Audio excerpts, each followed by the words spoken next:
Actually আমরা যখন কাউকে ভালোবাসি তখন যদি আমরা মন থেকে তাকে ভালোবাসি, দেন সে আমাদের সাথে যতই রাগারাগি করুক, অভিমান করুক বা কথা না বলুক, চুপ করে যাক, আমাদের মন মানে না। আমাদের মন কিন্তু চায় যে আমরা নিজে থেকে গিয়ে তাকে মেসেজ দিই, সে না কথা বলতে চাক, বাট আমি কথা না বলে পারছি না থাকতে।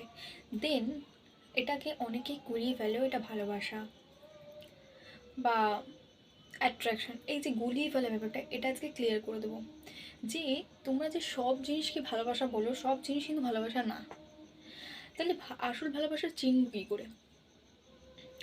প্রথম কথা, ভালোবাসা বললেই যে ভালোবাসা তা কিন্তু নয়। আবার যে বারবার বলছে না যে আমি তোমায় ভালোবাসি, সেও যে তোমায় ভালোবাসে না তা কিন্তু না। তাহলে একটু গুলাচ্ছে, তাই তো? আমি ক্লিয়ার করে দিচ্ছি। যদি তোমাকে কেউ সত্যি গেলে ভালোবাসে, দেন সে তোমাকে কোনোদিন ভুলতে পারবে না।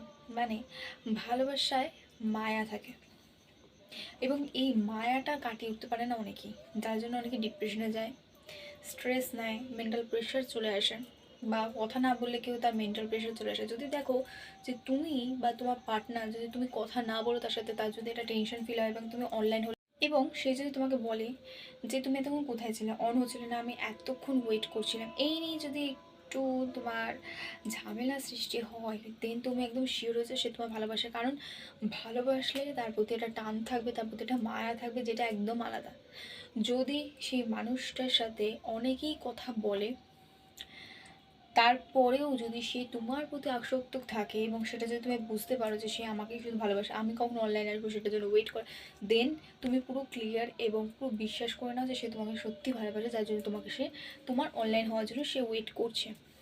নাহলে সে কিন্তু এটা ভাবতে পারতো আমার কাছে অনেক অপশন আছে, আমি চুজ করিনি, দেন আমি তার সাথে মেসেজ করবো, কথা বলবো, অন হলে হোক, নাহলে না হোক। তো এইগুলো কয়েকটা ক্লু কিন্তু আমি তোমাদের দিয়ে দিচ্ছি, যে ভালোবাসা সত্যিকারের সে কিন্তু এই কাজগুলো অবশ্যই করবে। এবং এইগুলো কি বলতে পারো, মায়া, যে তোমার প্রতি তার একটা মায়া আছে, দ্যাটস ওয়াই সে তোমাকে নিয়ে চিন্তা করছে যে তুমি কি করছো, অন হচ্ছ না কেন, বা তোমাকে সে ভুলতে পারবে না। তো রিলেশনে যদি ভালোবাসা থাকে, সেটা চেনার উপায় হচ্ছে মায়া, একমাত্র মায়া, যেটা মানুষ কাটাতে পারে না, যেটা মানুষ ভুলে থাকতে পারে না। অন্য কিছু সব ভুলে থাকতে পারে, যদি কেউ কাউকে পছন্দ করে, দেন অলওয়েজ সে ভুলে যাবে যদি বেটার কাউকে পায়।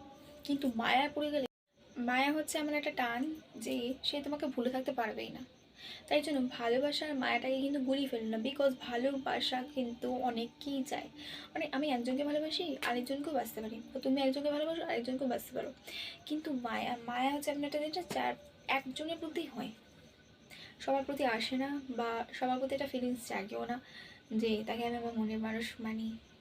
এবং তুমি দেখতে পাবে যদি তোমার পার্টনারটা তোমার সাথে সব রকম কথা শেয়ার করে, সকাল থেকে রাত অব্দি কী হলো না হলো সব সাথে শেয়ার করে, এবং তুমি যেরকম চাও সে সেরকমটাই হয়ে যাচ্ছে, মানে তুমি চাও সে যেন শান্ত হয়ে যাও, সে শান্ত হয়ে গেল, দেন তুমি বুঝে যাও সে, মানে সে চায় যে তুমি যেটা চাও সেটাই যেন সে হতে পারে। তো এই কটা পয়েন্ট থেকে বুঝতে পারবে অবশ্যই যে সে তোমাকে ভালোবাসে। আর ভালোবাসা, ভালো লাগে কিন্তু এক নয়, ভালোবাসার মধ্যে মায়া যদি থাকে তবে সে তোমার, পুরোপুরি তোমার, তুমি ধরে নিও। সো ভিডিওটা যদি ভালো লেগে থাকে অবশ্যই লাইক, কমেন্ট, আর আমার চ্যানেলটা সাবস্ক্রাইব করে দিও, আর কমেন্ট করে দিও।